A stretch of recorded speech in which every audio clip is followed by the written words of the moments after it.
ಸ್ನೇಹಿತರೆ ನಮಸ್ಕಾರ. Welcome to Pravinyata YouTube channel. ನಿಮ್ಗೆಲ್ಲ ಗೊತ್ತಿದ್ದಾಗೆ ನಿಮ್ಮ ಈ ಪ್ರಾವೀಣ್ಯತಾ ಯೂಟ್ಯೂಬ್ ಚಾನಲ್ ಅಲ್ಲಿ NET ಅಥವಾ KCET ಗೆ ಪ್ರಿಪೇರ್ ಆಗ್ತಾ ಇರ್ತಕ್ಕಂಥ ಎಲ್ಲಾ ಆಸ್ಪಿರೆಂಟ್ಸ್ ಗೆ ಹೆಲ್ಪ್ ಆಗೋ ರೀತಿನಲ್ಲಿ ನಾವು ರೆಗ್ಯುಲರ್ ಆಗಿ ಒಂದು ಕಂಪ್ಲೀಟ್ ಕೋರ್ಸ್ ಮಾದರಿಯಲ್ಲಿ ವಿಡಿಯೋಸ್ ಅನ್ನ ಮಾಡ್ತಾ ಬರ್ತಾ ಇದ್ದೀವಿ. ಅದರ ಮುಂದುವರಿದ ಭಾಗವಾಗಿ ನಾನು ಈ ಒಂದು ವಿಡಿಯೋದಲ್ಲಿ NET ಅಥವಾ KCET ಪೇಪರ್ 1 ಅಲ್ಲಿ ಬರ್ತಕ್ಕಂಥ government and higher education system ಅನ್ನೋ ಇಂಪಾರ್ಟೆಂಟ್ ಚಾಪ್ಟರ್ ಬಗ್ಗೆ ಕ್ರಾಶ್ ಕೋರ್ಸ್ ಅನ್ನ ಮಾಡ್ತಾ ಇದ್ದೀನಿ. ಈ ಒಂದು ವಿಡಿಯೋದಲ್ಲಿ ನಾನು ಈ government and higher education chapter ಅಲ್ಲಿ ಯಾವ್ದೆಲ್ಲ ಟಾಪಿಕ್ಸ್ ಇಂಪಾರ್ಟೆಂಟ್, ಯಾವ್ದೆಲ್ಲ ಏರಿಯಾದಲ್ಲಿ ಕಂಪಲ್ಸರಿ ಕ್ವಶನ್ಸ್ ಅನ್ನ ಕೇಳ್ತಾರೆ, ಯಾವೆಲ್ಲ ಏರಿಯಾನ ನಾವು ಕಾನ್ಸಂಟ್ರೇಷನ್ ಕೊಟ್ಟು ಓದ್ಕೊಳ್ಬೇಕಾಗತ್ತೆ, ಮತ್ತೆ ಯಾವ್ದೆಲ್ಲ ಇಂಪಾರ್ಟೆಂಟ್ ಆಸ್ಪೆಕ್ಟ್ಸ್ ಇರುತ್ತೆ ಅದನ್ನ ಡೀಟೇಲ್ಡ್ ಆಗಿ ಎಕ್ಸ್ಪ್ಲೈನ್ ಮಾಡ್ತಾ ನೀವು ಈ ಒಂದು ಚಾಪ್ಟರ್ ಅಲ್ಲಿ ಯಾವುದೇ ಕ್ವಶನ್ ಕೇಳಿದ್ರು ಕರೆಕ್ಟ್ ಆಗಿ ಆ ಎಲ್ಲಾ ಕ್ವಶನ್ಸ್ ಅನ್ನು ಅಟೆಂಡ್ ಮಾಡೋ ರೀತಿನಲ್ಲಿ ನಿಮ್ಗೆ ವಿಷಯಗಳನ್ನ ತಿಳಿಸ್ಕೊಡ್ತೀನಿ. ಹಾಗಾಗಿ ನೀವು ಈ ವಿಡಿಯೋನ ಸ್ಕಿಪ್ ಮಾಡದೆ ಪೂರ್ತಿಯಾಗಿ ನೋಡಿ. ನೀವಿನ್ನು ನಮ್ಮ ಪ್ರಾವೀಣ್ಯತಾ ಚಾನಲ್ಗೆ ಸಬ್ಸ್ಕ್ರೈಬ್ ಆಗಿಲ್ಲ ಅಂತ ಹೇಳಿದ್ರೆ ಈ ಕೂಡಲೇ ಈ ವಿಡಿಯೋ ಕೆಳಗಡೆ ಕಾಣ್ತಾ ಇರ್ತಕ್ಕಂಥ ಸಬ್ಸ್ಕ್ರೈಬ್ ಅನ್ನೋ ರೆಡ್ ಬಟನ್ ಮೇಲೆ ಕ್ಲಿಕ್ ಮಾಡಿ ಫ್ರೀಯಾಗಿ ಸಬ್ಸ್ಕ್ರೈಬ್ ಆಗಿ, ಜೊತೆಗೆ ಪಕ್ಕದಲ್ಲೇ ಕಾಣೋ ಬೆಲ್ ಐಕಾನ್ ಮೇಲೆ ಕ್ಲಿಕ್ ಮಾಡಿ ಆಲ್ ಅನ್ನೋ ಆಪ್ಷನ್ ಅನ್ನು ಚೂಸ್ ಮಾಡಿ. ಸೋ ದಟ್ ಇನ್ ಫ್ಯೂಚರ್ ನಾವು ಈ ಪ್ರಾವೀಣ್ಯತಾ ಯೂಟ್ಯೂಬ್ ಚಾನಲ್ಗೆ ಅಪ್ಲೋಡ್ ಮಾಡ್ತಕ್ಕಂಥ ಎಲ್ಲಾ informative and resourceful video notification ನಿಮಗೆ ಮೊದಲು ರೀಚ್ ಆಗುತ್ತೆ. ಅದ್ರ ಜೊತೆಗೆ ನಿಮ್ಮ ಈ ಪ್ರಾವೀಣ್ಯತಾ ವೇರಿಯಸ್ ಸೋಷಿಯಲ್ ಮೀಡಿಯಾ ಪ್ಲಾಟ್ಫಾರ್ಮ್ಸ್ ಅಲ್ಲಿ ಪ್ರೆಸೆಂಟ್ ಇದೆ. ನೀವು ನಮ್ಮನ್ನ ಎಲ್ಲಾ ಸೋಷಿಯಲ್ ಮೀಡಿಯಾಗಳಲ್ಲಿ ಫಾಲೋ ಮಾಡಬಹುದಾಗುತ್ತೆ. ಲಿಂಕ್ ಅನ್ನ ನಾನು ಈ ವಿಡಿಯೋ ಡಿಸ್ಕ್ರಿಪ್ಷನ್ ಅಲ್ಲಿ ಕೊಟ್ಟಿರ್ತೀನಿ. ಜೊತೆಗೆ ನಮ್ಮ ಟೆಲಿಗ್ರಾಮ್ ಗ್ರೂಪ್ಗೆ ಜಾಯ್ನ್ ಆಗಿ, ಸೋ ದಟ್ ನಿಮ್ಗೆ ಏನೇ ಡೌಟ್ಸ್ ಇದ್ರು ನಾವಲ್ಲಿ ಇಮಿಡಿಯೇಟ್ ಆಗಿ ಕ್ಲಿಯರ್ ಮಾಡ್ತೀವಿ.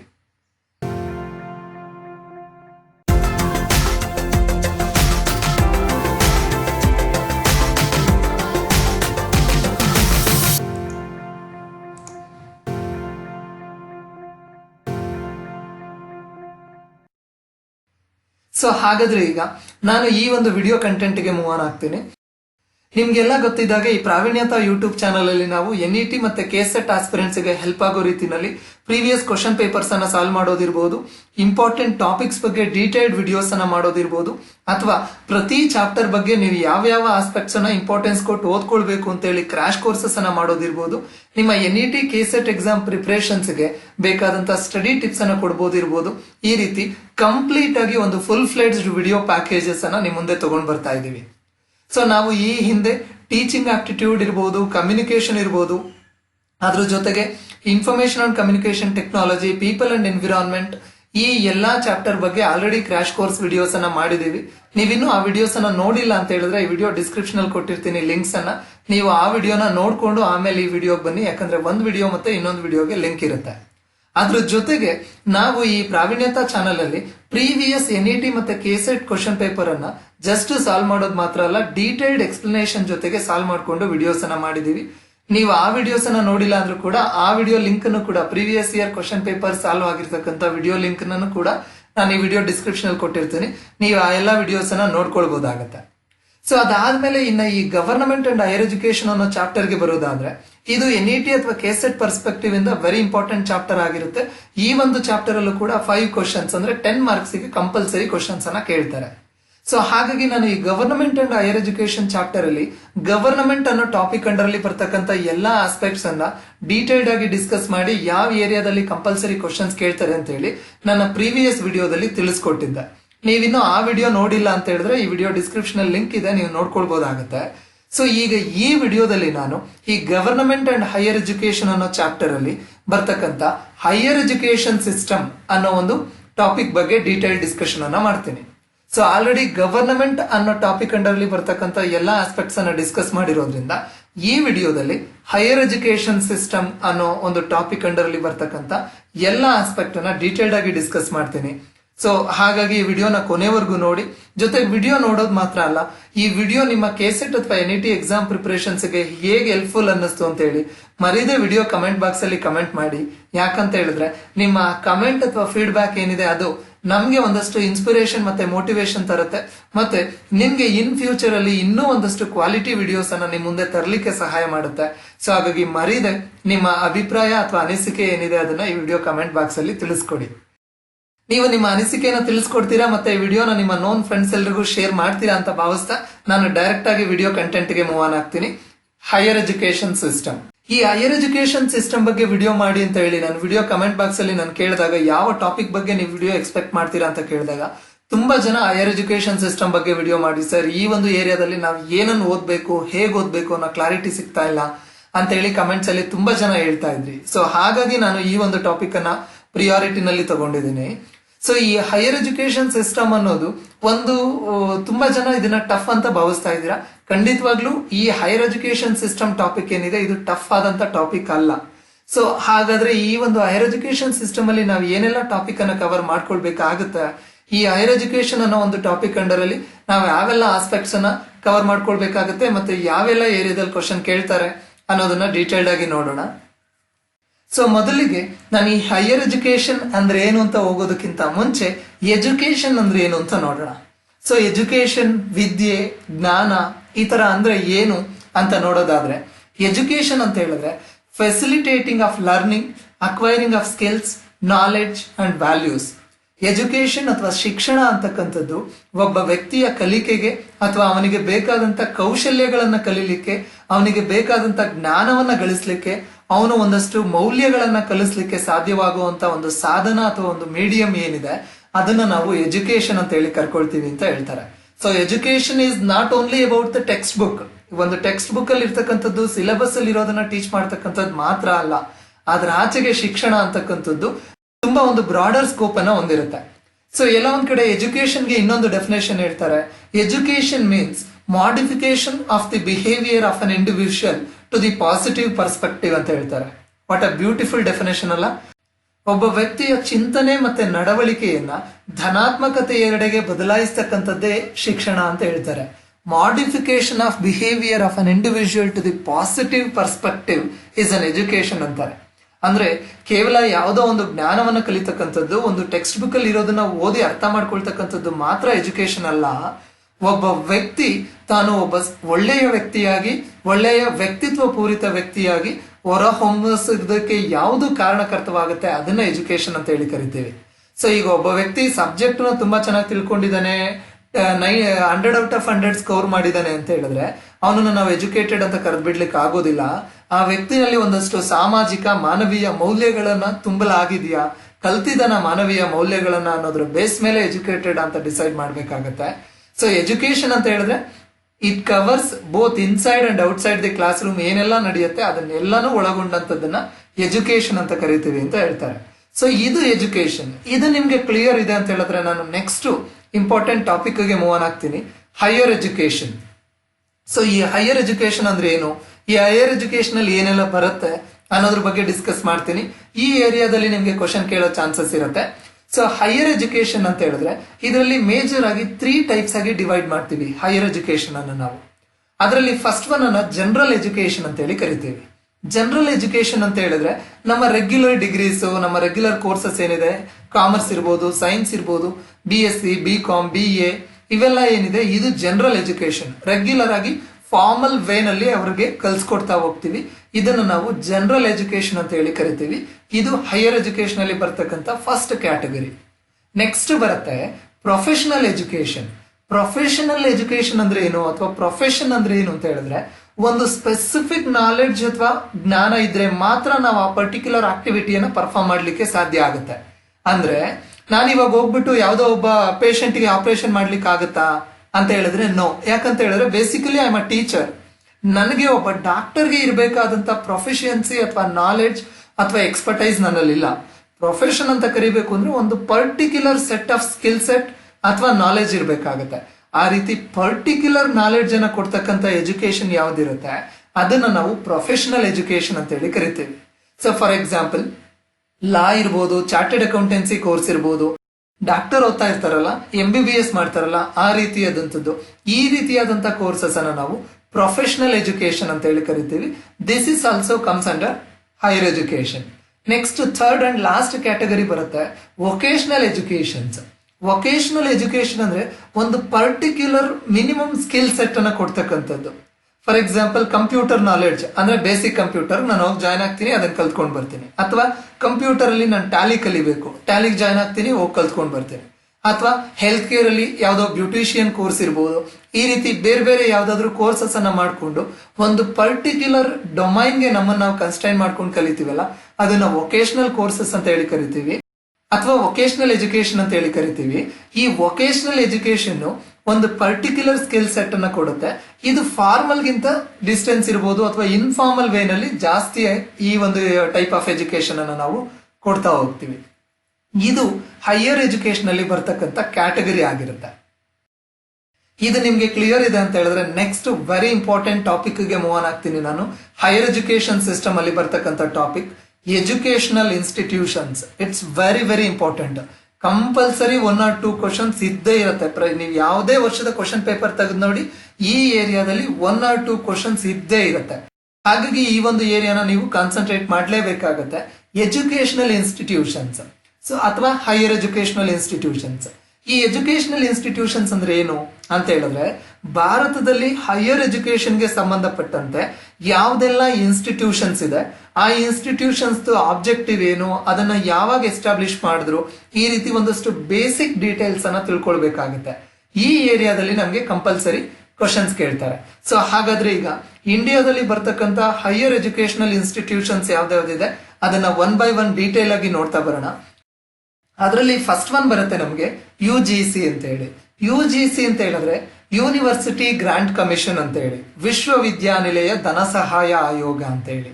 ಸೊ ಈ ಒಂದು UGC ಅನ್ನ ಎಸ್ಟಾಬ್ಲಿಷ್ ಮಾಡಿದ್ ಯಾವಾಗ ಅಂದ್ರೆ 1956 ಅಲ್ಲಿ, 1956ರಲ್ಲಿ ಯೂನಿವರ್ಸಿಟಿ ಗ್ರಾಂಟ್ ಕಮಿಷನ್ ಅನ್ನ ಎಸ್ಟಾಬ್ಲಿಷ್ ಮಾಡ್ತಾರೆ. ಈ university grant commission 7 regional offices ಅನ್ನ ಹೊಂದಿದೆ, ಅಂದ್ರೆ 7 ಪ್ರಾದೇಶಿಕ ಕಚೇರಿಯನ್ನ ಹೊಂದಿದೆ. ಇದರ ಹೆಡ್ ಕ್ವಾರ್ಟರ್ ಎಲ್ಲಿರೋದು ಅಂದ್ರೆ ಡೆಲ್ಲಿನಲ್ಲಿ. UGC ಹೆಡ್ ಕ್ವಾರ್ಟರ್ ಡೆಲ್ಲಿನಲ್ಲಿದೆ. ಸೊ ನಿಮ್ಗೆ ಈ ಕ್ವಶನ್ ಕೇಳ್ಬೋದು, headquarter of UGC is located in ಅಂತ ಕೇಳ್ಬಿಟ್ಟು ನಿಮ್ 4 ಸಿಟಿ ನೇಮ್ ಕೊಡ್ಬೋದು. ಸೊ ಆ ತರ ಕೇಳಿದಾಗ ನಿಮ್ಗೆ ನೆನಪಿರಬೇಕು ಡೆಲ್ಲಿನಲ್ಲಿ UGC ಹೆಡ್ ಆಫೀಸ್ ಇರ್ತಕ್ಕಂಥದ್ದು. ಸೊ ಈ ಒಂದು UGC ಅನ್ನ ಯಾಕೆ ಎಸ್ಟಾಬ್ಲಿಷ್ ಮಾಡಿದ್ವಿ, ಇದರ ಉದ್ದೇಶ ಏನು ಅಂತ ನೋಡೋದಾದ್ರೆ, purpose is to maintain the academic standards and to recognise the institutions. It's very important. ಭಾರತದಾದ್ಯಂತ ಅಕಾಡೆಮಿಕ್ ಸ್ಟ್ಯಾಂಡರ್ಡ್ಸ್ ಅನ್ನ ಮೇಂಟೈನ್ ಮಾಡ್ತಕ್ಕಂಥದ್ದು, ಅಂದ್ರೆ ಶೈಕ್ಷಣಿಕ ಗುಣಮಟ್ಟವನ್ನ ಕಾಪಾಡ್ಕೊಳ್ತಕ್ಕಂಥದ್ದು, ಮತ್ತೆ ಭಾರತದಲ್ಲಿ ಶೈಕ್ಷಣಿಕ ಸಂಸ್ಥೆಗಳೇನಿದೆ ಅವರಿಗೆ ರೆಕಗ್ನಿಷನ್ ಅನ್ನ ಕೊಡ್ತಕ್ಕಂಥದ್ದು. 12B ಮತ್ತೆ ಸೆಕ್ಷನ್ 2F ಅಂತ ಹೇಳಿ ಇದೆ. ಈ ಸೆಕ್ಷನ್ 12B ಮತ್ತೆ 2F ಅಂಡರ್ ಅಲ್ಲಿ ಭಾರತದಲ್ಲಿ ಇರ್ತಕ್ಕಂಥ ಎಲ್ಲಾ ಎಜುಕೇಶನಲ್ ಇನ್ಸ್ಟಿಟ್ಯೂಷನ್ಸ್ ಅನ್ನ UGC ರೆಕಗ್ನೈಸ್ ಮಾಡ್ತಕ್ಕಂಥ ಪವರ್ ಅವರಿಗಿದೆ. ಸೊ ಒಂದಷ್ಟು ಕ್ರೈಟೀರಿಯಾ ಅಥವಾ ಕಂಡೀಷನ್ಸ್ ಅನ್ನ ಮೀಟ್ ಮಾಡ್ತಕ್ಕಂಥ ಇನ್ಸ್ಟಿಟ್ಯೂಷನ್ಸ್ ಅನ್ನ ಅವರು ಸೆಕ್ಷನ್ 12B ಅಂಡರ್ ಅಲ್ಲಿ ಇರಬಹುದು ಅಥವಾ ಸೆಕ್ಷನ್ 2F ಅಂಡರ್ ಅಲ್ಲಿ ಇರಬಹುದು ರೆಕಗ್ನೈಸ್ ಮಾಡ್ತಾರೆ. UGC ರೆಕಗ್ನೈಸ್ ಮಾಡಿದೆ ಅಂತ ಹೇಳಿದ್ರೆ ಆ ಕಾಲೇಜ್ ಒಂದು ಸ್ಟ್ಯಾಂಡರ್ಡ್ ಮೇಂಟೈನ್ ಮಾಡ್ತಾ ಇದೆ ಅಂತ ಅದರ ಅರ್ಥ ಆಗುತ್ತೆ. ಸೊ ಹಾಗಾಗಿ UGC ಮೇಜರ್ ಪರ್ಪಸ್ ಏನು ಅಂತ ಹೇಳಿದ್ರೆ ಅಕಾಡೆಮಿಕ್ ಸ್ಟ್ಯಾಂಡರ್ಡ್ಸ್ ಅನ್ನ ಮೇಂಟೈನ್ ಮಾಡ್ತಕ್ಕಂಥದ್ದು, ಮತ್ತೆ according to the academic standards educational institutions ಅನ್ನ ರೆಕಗ್ನೈಸ್ ಮಾಡ್ತಕ್ಕಂಥದ್ದು. ಇದಾದ್ಮೇಲೆ ನೆಕ್ಸ್ಟ್ UGC ಇದು ಟ್ಯಾಗ್ ಲೈನ್ ಇದೆ, ಜ್ಞಾನ್ ವಿಜ್ಞಾನ್ ವಿಮುಕ್ತಯೇ ಅಂತ ಹೇಳಿ. UGC ಟ್ಯಾಗ್ ಲೈನ್ ಏನು ಅಂತ ಹೇಳಿದ್ರೆ ಜ್ಞಾನ್ ವಿಜ್ಞಾನ್ ವಿಮುಕ್ತಯೇ. ಅದರ ಅರ್ಥ ಏನು ಅಂತ ಹೇಳಿದ್ರೆ ನಾಲೆಜ್ ಲಿಬರೇಟ್ಸ್ ಅಂತ ಹೇಳಿ. ನಾಲೆಜ್ ಲಿಬರೇಟ್ಸ್ ಅಂತ ಹೇಳಿ ಅದರ ಅರ್ಥ ಜ್ಞಾನ್ ವಿಜ್ಞಾನ್ ವಿಮುಕ್ತಯೇ. ಸೊ ಈಗ ಈ UGC ಪ್ರೆಸೆಂಟ್ ಚೇರ್ಮನ್ ಯಾರು ಅಂತ ಹೇಳಿದ್ರೆ ಪ್ರೊಫೆಸರ್ DP ಸಿಂಗ್ ಅಂತ ಹೇಳಿ. ಪ್ರೊಫೆಸರ್ DP ಸಿಂಗ್ ಇವರು UGC ಪ್ರೆಸೆಂಟ್ ಚೇರ್ಮನ್. ಈ ಏರಿಯಾದಲ್ಲೂ ಕ್ವಶನ್ ಕೇಳ್ಬೋದು. ಯೂಶುವಲಿ ತುಂಬಾ ವರ್ಷಗಳಲ್ಲಿ ಯಾವುದೋ ಒಂದು ಎಜುಕೇಶನ್ ರಿಲೇಟೆಡ್ ಇನ್ಸ್ಟಿಟ್ಯೂಷನ್ ಏನಿದೆ ಅದರ ಡೈರೆಕ್ಟರ್ ಯಾರು ಅಂತಾನೋ, ಪ್ರೆಸಿಡೆಂಟ್ ಯಾರು ಅಂತಾನೋ ಅಥವಾ ಹೆಡ್ ಯಾರು ಅಂತಾನೋ ಕ್ವಶನ್ ಕೇಳ್ಬೋದು. ಸೊ ಹಾಗಾಗಿ ಅದನ್ನು ಕೂಡ ನಾವು ತಿಳ್ಕೊಂಡಿರ್ಬೇಕಾಗತ್ತೆ. UGC present chairman DP Singh ಅಂತ ಹೇಳಿ. ಇದು ಯೂನಿವರ್ಸಿಟಿ ಗ್ರಾಂಟ್ ಕಮಿಷನ್ಗೆ ಸಂಬಂಧಪಟ್ಟಂತ ಒಂದಷ್ಟು ಇಂಪಾರ್ಟೆಂಟ್ ಮಾಹಿತಿ. ಸೊ ಈ ರೀತಿ ಇನ್ನೊಂದಷ್ಟು ಮಾಹಿತಿಯನ್ನು ನೀವು ಡೆಪ್ತ್ ಆಗಿ ನೋಡ್ಕೊಳ್ಬೇಕಾಗತ್ತೆ. ಇದಾದ್ಮೇಲೆ ನೆಕ್ಸ್ಟ್ ಬರುತ್ತೆ ನಮಗೆ ಇನ್ಸ್ಟಿಟ್ಯೂಷನ್ NTA ಅಂತ ಹೇಳಿ, ನ್ಯಾಷನಲ್ ಟೆಸ್ಟಿಂಗ್ ಏಜೆನ್ಸಿ ಅಂತ ಹೇಳಿ. ಸೊ ಇದನ್ನ ರೀಸೆಂಟ್ ಆಗಿ ನಾವು ಎಸ್ಟಾಬ್ಲಿಷ್ ಮಾಡಿದ್ವಿ. ನವೆಂಬರ್ 2017 ಅಲ್ಲಿ ನ್ಯಾಷನಲ್ ಟೆಸ್ಟಿಂಗ್ ಏಜೆನ್ಸಿಯನ್ನ ಎಸ್ಟಾಬ್ಲಿಷ್ ಮಾಡಲಾಯಿತು. ಇದರ ಅಲ್ಟಿಮೇಟ್ ಅಥವಾ ಮೇಜರ್ ಪರ್ಪಸ್ ಏನು ಅಂತ ಹೇಳೋದಾದ್ರೆ to conduct entrance examination for higher educational institutions. ಭಾರತದಾದ್ಯಂತ ವೇರಿಯಸ್ ಹೈಯರ್ ಎಜುಕೇಶನಲ್ ಇನ್ಸ್ಟಿಟ್ಯೂಷನ್ಸ್ ಏನಿದೆ ಆ ಇನ್ಸ್ಟಿಟ್ಯೂಷನ್ಸ್ಗೆ ನಾವು ಅಡ್ಮಿಷನ್ ಅನ್ನು ತಗೊಳ್ಬೇಕು ಅಂದ್ರೆ ಒಂದಷ್ಟು ಎಂಟ್ರೆನ್ಸ್ ಎಕ್ಸಾಮ್ ಇರುತ್ತೆ. ಆ ಎಂಟ್ರೆನ್ಸ್ ಎಕ್ಸಾಮ್ಸ್ ಅನ್ನ ಕಂಡಕ್ಟ್ ಮಾಡ್ತಕ್ಕಂಥ ಜವಾಬ್ದಾರಿಯನ್ನ ನಾವು NTA ಕೊಟ್ಟಿದ್ದೀವಿ. ನಿಮಗೆ ಗೊತ್ತಿರ್ಬೋದು, ಇದಕ್ಕೆ ಮೊದಲು UGC ನೆಟ್ ಎಕ್ಸಾಮ್ ಅನ್ನ CBSE ನಡೆಸ್ತಾ ಇತ್ತು, central board of secondary education ಅವ್ರು ನಡೆಸ್ತಾ ಇದ್ರು. ಆದ್ರೆ ಈ NTA ನ ಎಸ್ಟಾಬ್ಲಿಷ್ ಮಾಡಿ ಆದ್ಮೇಲೆ UGC ಅಂಡ್ CSIR ನೆಟ್ ಅನ್ನು ನಡೆಸ್ತಕ್ಕಂತ ಒಂದು ಅಧಿಕಾರವನ್ನು ಕೂಡ NTA ಕೊಟ್ಟಿದ್ದಾರೆ. ಇವತ್ತಿಗೆ ನಮ್ಮ ನೆಟ್ ಎಕ್ಸಾಮ್ ಅನ್ನ ಯಾರು ಮಾಡ್ತಾ ಇರೋದು ಅಂದ್ರೆ ನ್ಯಾಷನಲ್ ಟೆಸ್ಟಿಂಗ್ ಏಜೆನ್ಸಿ. ಇದರ ಪರ್ಪಸ್ ಏನು? ವೇರಿಯಸ್ ಎಕ್ಸಾಮಿನೇಷನ್ಸ್ ಅನ್ನ ಕಂಡಕ್ಟ್ ಮಾಡಿ ಎಲಿಜಿಬಲ್ ಕ್ಯಾಂಡಿಡೇಟ್ಸ್ ಲಿಸ್ಟ್ ಅನ್ನ ಕನ್ಸರ್ನ್ ಅಥಾರಿಟಿಗೆ ಹ್ಯಾಂಡ್ ಓವರ್ ಮಾಡ್ತಕ್ಕಂಥದ್ದು NTA ಉದ್ದೇಶ ಆಗಿರುತ್ತೆ. ಸೊ ಈ NTA ದ ಪ್ರೆಸೆಂಟ್ ಡೈರೆಕ್ಟರ್ ಯಾರು ಅಂತ ಹೇಳಿದ್ರೆ ಶ್ರೀ ವಿನೀತ್ ಜೋಶಿ ಅಂತ ಹೇಳಿ ಪ್ರೆಸೆಂಟ್ ಡೈರೆಕ್ಟರ್ ಆಫ್ NTA. ಇದು ನ್ಯಾಷನಲ್ ಟೆಸ್ಟಿಂಗ್ ಏಜೆನ್ಸಿಗೆ ಸಂಬಂಧಪಟ್ಟಂತ ಮಾಹಿತಿ ಆಯ್ತು. ಇದು ನಿಮ್ಗೆ ಕ್ಲಿಯರ್ ಇದೆ ಅಂತ ಹೇಳಿದ್ರೆ ನಾನು next important educational institution in ಇಂಡಿಯಾಗೆ ಹೋಗ್ತೀನಿ. ಸೊ NCERT ಅಂತ ಹೇಳಿದ್ರೆ National Council of Educational Research and Training. National Council of Educational Research and Training ಈ ಒಂದು ಇನ್ಸ್ಟಿಟ್ಯೂಷನ್ ಅನ್ನ ಎಸ್ಟಾಬ್ಲಿಷ್ ಮಾಡಿದ್ದು 1 ಸೆಪ್ಟೆಂಬರ್ 1961 ಅಲ್ಲಿ. 1 ಸೆಪ್ಟೆಂಬರ್ 1961 ಅಲ್ಲಿ ಈ ಒಂದು NCERT ಅನ್ನ ಎಸ್ಟಾಬ್ಲಿಷ್ ಮಾಡಿದ್ವಿ. ಈ NCERT ಯ ಹೆಡ್ ಆಫೀಸ್ ಎಲ್ಲಿದೆ ಅಂದ್ರೆ ಡಾಲ್ಫರ್ ಹೌಸ್ ಅಂತ ಹೇಳಿ ನ್ಯೂ ಡೆಲ್ಲಿನಲ್ಲೇ ಇರ್ತಕ್ಕಂಥದ್ದು. ನ್ಯೂ ಡೆಲ್ಲಿನಲ್ಲಿ NCERT ಹೆಡ್ ಆಫೀಸ್ ಇದೆ. ಸೊ ಎಜುಕೇಶನ್ ಇದರ ಉದ್ದೇಶ ಏನು NCERT ಅಂತ ಹೇಳಿದ್ರೆ ಎಜುಕೇಶನ್ ಕ್ವಾಲಿಟಿಯನ್ನ ಮೇಂಟೈನ್ ಮಾಡ್ತಕ್ಕಂಥದ್ದು, ಟೀಚರ್ಗೆ ಟ್ರೈನಿಂಗ್ ಅನ್ನ ಕೊಡ್ತಕ್ಕಂಥದ್ದು, ನ್ಯಾಷನಲ್ ಕರಿಕ್ಯುಲಮ್ ಫ್ರೇಮ್ ವರ್ಕ್ ಅನ್ನ ಮಾಡ್ತಕ್ಕಂಥದ್ದು, ಈ ರೀತಿಯಾದಂತ ಎಜುಕೇಶನಲ್ ಕ್ವಾಲಿಟಿಯನ್ನ ಮೇಂಟೈನ್ ಮಾಡ್ತಕ್ಕಂಥದ್ದು ಮತ್ತೆ ಎಜುಕೇಶನಲ್ ರಿಸರ್ಚ್ ಅನ್ನ ಇಂಪ್ರೂವ್ ಮಾಡ್ತಕ್ಕಂಥದ್ದು ಈ NCERT ಯ ಉದ್ದೇಶ ಆಗಿರುತ್ತೆ. ಒನ್ಸ್ ಅಗೇನ್ ಹೆಡ್ ಕ್ವಾರ್ಟರ್ ಎಲ್ಲಿ ಅಂದ್ರೆ ಆಲ್ರೆಡಿ ಹೇಳಿದಾಗೆ ನ್ಯೂ ಡೆಲ್ಲಿನಲ್ಲಿ ಇದೆ. ಸೊ ಇದು ಈ NCERT ಗೆ ಸಂಬಂಧಪಟ್ಟಂತ ಮಾಹಿತಿ ಆಯ್ತು. ಇದು ನಿಮ್ಗೆ ಕ್ಲಿಯರ್ ಇದೆ ಅಂದ್ರೆ ನೆಕ್ಸ್ಟ್ ಇನ್ಸ್ಟಿಟ್ಯೂಷನ್ಗೆ ಮೂವ್ ಆನ್ ಆಗ್ತೀನಿ ನಾನು. UPSC ಇದು ಎಲ್ರಿಗೂ ಗೊತ್ತಾ ಇದೆ, ಯೂನಿಯನ್ ಪಬ್ಲಿಕ್ ಸರ್ವಿಸ್ ಕಮಿಷನ್ ಅಂತ ಹೇಳಿ. ಸೊ ಭಾರತಕ್ಕೆ UPSC ಇದೆ, ಅದೇ ರೀತಿ ಪ್ರತಿಯೊಂದು ಸ್ಟೇಟ್ಗೂ ಅವ್ರದೇ ಆದ ಪಬ್ಲಿಕ್ ಸರ್ವಿಸ್ ಕಮಿಷನ್ ಇರುತ್ತೆ. ಕರ್ನಾಟಕದಲ್ಲಿ KPSC Karnataka public service commission ಇದೆ. ಸೊ ಈ ನ್ಯಾಷನಲ್ ಲೆವೆಲ್ ಅಲ್ಲಿ ನೋಡೋದಾದ್ರೆ UPSC ಅನ್ನ ಎಸ್ಟಾಬ್ಲಿಷ್ ಮಾಡಿದ್ದು 1 October 1926. ಗಮನದಲ್ಲಿರಬೇಕು, UPSC before independence establish ಆಗಿತ್ತು. ಬಟ್ ಅದಕ್ಕೆ ನಾವು ಒಂದಷ್ಟು ಮಾಡಿಫಿಕೇಶನ್ಸ್ ಮತ್ತೆ ಸ್ಟ್ರಕ್ಚರಲ್ ಚೇಂಜಸ್ ಅನ್ನ ಮಾಡ್ಕೊಳ್ತಾ ಬಂದಿದ್ದೀವಿ. ಈ UPSC ಹೆಡ್ ಆಫೀಸ್ ಎಲ್ಲಿದೆ ಅಂತ ಹೇಳಿದ್ರೆ ನ್ಯೂ ಡೆಲ್ಲಿನಲ್ಲಿದೆ. ಸೊ ಇದರ ಪರ್ಪಸ್ ಏನು? ಈ UPSC ಏನ್ ಮಾಡುತ್ತೆ ಅಂದ್ರೆ central agency for recruitment.